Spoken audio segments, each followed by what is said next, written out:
Masayang-masaya si boss na finally ay nagtapat na si Sekim sa kanya at sinabi nitong siya ang pinipili ni Sekim kaysa kay Cyrus. Nangyari na rin ang pinakahihintay natin na first kiss nila at ito ay natuloy na.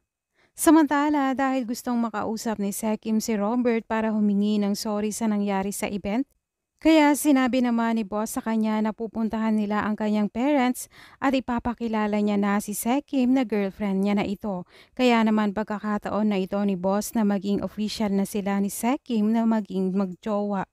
Kaya nga tinanong niya si Sekim kung pwede niya ba ito maging girlfriend. At ito na pumayag si Sekim. Masayang-masaya naman si boss na sa wakas ay girlfriend niya na si Sekim at proud siya na sabihin girlfriend niya na ito. Gayunpaman makalipas naman ang isang oras na maging sila ay gusto niya na agad magpakasal na sila. Sinabi naman ni Sekim na sobrang bilis ng proposal nito. Bumulong naman si boss at sinabi niyang ikaw ang may gustong pakasalan kita. Kaya pagtatanong ni Sekim na ano ang sinasabi niya, tugon naman ni boss na wala.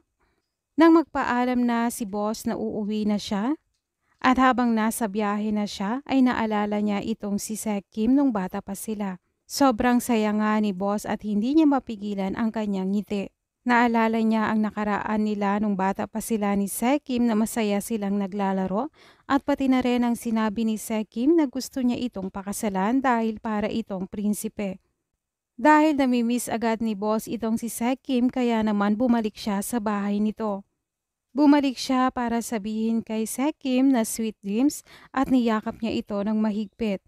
Pinaalalahanan naman siya ni Sekim na umuwi na at baka mapuyat pa.